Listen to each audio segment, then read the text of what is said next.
Hello everyone, my name is Zenitsu and I'm back with another deck profile. Today is going to be a Katana World deck featuring Bladedancers. So the buddy is going to be Stout Gold Steelframe KUROGANE, and I just think he's probably one of the best buddies for the deck because he is just a very strong card.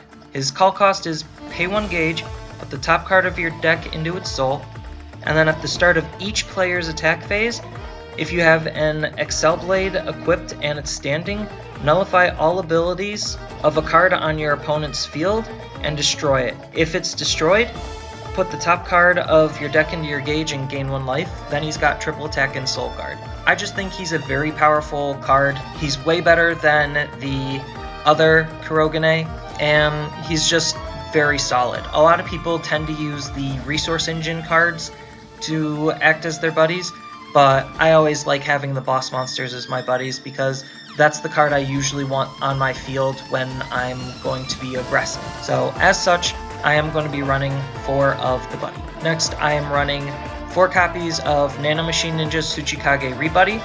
So this is one of the new Katana World cards that came out in S-BT07. The only part of the card I really care about is his ability, Nanomachine Body Duplication. So when this card enters the field, you get to search for 2 different size 1 Katana World monsters. That's very important that it just is Katana World monsters. And then if you search for the 2 cards and put them into your hand this way, you just drop a hand card and then you can only use this effect once per turn. And then he also has a counteract ability. Choose a monster on your field. You may drop a hand card. If you do, for this turn, the next time the chosen card would leave the field, it remains. That's also pretty okay, but the big important part is just being able to search for 2 size 1 Katana World monsters. Next, I run 4 copies of Heavyblade Swordsman NAMARI. He's a attack redirector. So counter during an attack on your opponent's turn. If you have a Bladedancer on your field, you can call this from your hand and change the attack to this card. Then during your opponent's turn, when this card is destroyed, you could put up to 1 Excelblade from your drop zone to your hand. So not only is it a solid defense kind of spell in a monster form where it redirects the attack to him, it also can recur your item from the drop, which can be pretty important if you need your item, and Bladedancers needs their item. Next, I run 4 copies of Magnetic Swordsman Neo. So this is the monster resource engine of the deck. Its call cost is pay 1 gauge, put the top card of your deck into its soul. When this card attacks, if you have an Excelblade item, put the top 2 cards of your deck into your gauge and draw 1 card. Next, I run 3 copies of Silver Orchid Swordsman SUZU. By paying 1 gauge, you can call this card. When this card enters the field, you basically just get to tutor out your item, which is pretty important to have. And then when this card attacks, if you have your item equipped, this card gets penetrate and double attack. That part's a little less relevant, but just being able to search your item out is why this card is so good. Next, we run 2 copies of one of the new cards, Conduction Swordsman Rin. So if you are equipped with an Excelblade and it's standing, Bladedancer monsters on your left and right can't be destroyed, which having protection is always good. And then it has a counteract ability. Choose a Bladedancer monster on your field. You could pay 1 gauge if you do stand the chosen card. And then you can only use this ability once per turn. Standing a card is very, very strong because it leads to extra attacks, or if they rest it and you have the ability to stand it up, this way you can actually make your attack go through. And then it has another ability. When this card attacks, if you're equipped with an Excelblade and it's standing, for this turn, this card gets triple attack. What you really care about is the protection it brings, on top of which the ability to stand another monster to get an additional attack through. And then onto the spells. I run 3 copies of Forging from Fire. So you can only cast this if you have a Bladedancer on your field. Draw a card. Then if you have an Excelblade item equipped, draw another card. So most of the time, you're just going to be using this as a draw 2. Next, I run 3 copies of another one of the new cards, Fusion Style Stance of Starting Ichi. What this card does is that you can only cast it during each player's attack phase, so it can be either yours or your opponent's.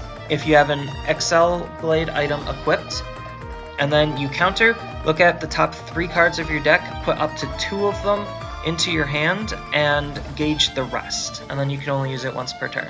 This card has lots of flexibility in which you get to search the top 3 for any 2 cards and put them up to your hand, or if you don't want any of the cards, you could just gauge all of them. It's just a very flexible card. And next I run 4 copies of Fusion Style Training Grounds KAZIBA. So it's a set spell. You can stack this, which is pretty cool, and what it does is all Bladedancers on your field gets plus 2000 power, and their abilities can't be nullified by your opponent's card effects. So the plus 2000 power, as you can see, a lot of the Bladedancers don't necessarily have a lot of power, but having more power is always a nice addition. But what's really important is not having their abilities be nullified. And then, during your opponent's turn, when a Bladedancer monster on your left and right is destroyed, you gain 2 life and deal 2 damage to your opponent. That ability also stacks, so if you have like 2 or 3 of these out, it can deal a lot of damage to your opponent, and then you can gain a lot of life. Next, we run 1 copy of Demon Way Sakurafubuki. This is their spell null. You can only run 1 of it, which is unfortunate, but it happens. Certain decks tend to be able to abuse it. Bushi limited it to 1, but regardless, you still need to run it because it's their spell null. Next, I run 2 copies of Ninja Art's Snake Gaze. Just pay 1 life and rest a monster on your opponent's field. Very simple defense spell. Next, I run 2 copies of Cherry Blossom Dance. It has 2 main effects, and it's a set spell, and you could have multiple of the set spell on the field, which can be pretty important. And what it does is your opponent can't call monsters from the drop zone. Depending on the matchup, that may or may not matter, but the other part is if an item would leave your field, you may put this card from your field into the drop zone if you do the item remains. That's the part that we really care about, because a lot of the deck requires your weapon to be on the field and standing. It's just really good to make sure you always have your item around. Next, I run 2 copies of Loyalty. Because it's loyalty, you're only ever going to use it for its last ability 9 out of 10 times, which is to turn off the opponent's ability to call past their 3rd monster. Next, I run 3 copies of Time Sale. I'm using this as like draw filler, so if you have any better cards to draw cards with, please feel free to swap it out for what I have as Time Sale. But I'm running Time Sale just because it's a simple pay 2 gauge, pay 2 life, draw 2 cards, and if my life threshold is less than 3, then this card is free. Next, I run 3 copies of their new impact, Excelskill of Iai Kamikaze. This is basically just an upgraded version of their old impact. I'm not going to go over what their old impact is because it doesn't matter anymore because we have this one. You can only cast this card if you're being attacked and you have an Excelblade item and it's standing. You pay 2 gauge, nullify the attack. For this turn, nullify all abilities of the attacking cards and destroy them. Then you draw 2 cards and deal 3 damage to your opponent. It's an impact in the form of a defense spell, which is very strong, and gaining gauge isn't necessarily the hardest thing for this deck to do. Next, I run 4 copies of Excelblade Godslash. So this is their good item. It's the only one you really need to run. You could run like 1 copy of the other one, but I don't see a reason why. Its equip cost is pay 1 life, and then you cannot call monsters to your center. This card on your field can't be destroyed or returned to hand, and all Bladedancers monsters on your field can't be rested by your opponent's card effects. Then it has counterattack, and it has a defense stat. Just having this on the field applies a lot of pressure on your opponent. And then for the last 2 cards, 2 copies of Lost World, because it's not a deck without Lost World at this point. It's a sad, unfortunate truth, but because you have a lot of ability to draw and gain gauge, Lost World can actually be effectively ran in this deck now. So that's it for the main. I do have a bit of a work in progress sideboard for it. In my side, I run 2 copies of Preservation of Prosperity and Vanity Re-Arc Empress. So this is just a really good generic deck search hate card, where if they're trying to search their whole deck, you basically drop this card from your hand and then turn that search from the whole deck to only the top 4, which is very powerful because that means they could whiff their search, especially if they are only running 1 copy of it and it's deep into their deck. Then like they're just planning on searching for it.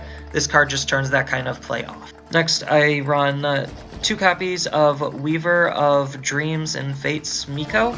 So she kind of acts like a Cherry Blossom Dance in creature form, where if an item would leave the field, you may put this card from the field to the drop zone. If you do, that item remains. She also has the added benefit of acting like a defense spell, where if you're being attacked, you may put this card from the drop zone to the bottom of your deck, pay 1 gauge, nullify the attack, and gain 3 life. Next, I run 2 Ninja Arts Mat Flipping Technique. This is in the sideboard because not all decks are size 2 or less focused, and this is just a nullify the call of a size 2 or less. Next, I run 2 copies of Sweet Happy Time.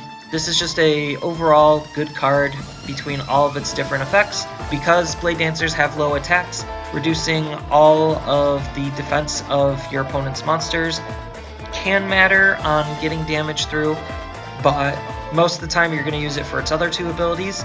During this turn, all monsters on your field can't be arrested by your opponent's card effects, even though your item already does that. The important thing is just having an extra form of doing it, so in case your item is gone, now you have Sweet Happy Time to fit that role. But the other ability is, during the turn, the abilities of monsters on your field can't be nullified by your opponent's card effects. So even though you have a set spell that does that, if the set spell is destroyed, now you have a way of filling that role again. It's just a good plan B in case any of your options that you're setting up are destroyed, picked off, and gone. And then lastly, I'm running 2 copies of Buddy Fighters Without Limits because this is a anti-discard card, where if you were to be discarding a card, you discard this card instead and draw 2 cards, and then you can't drop any more hand cards for the rest of the turn.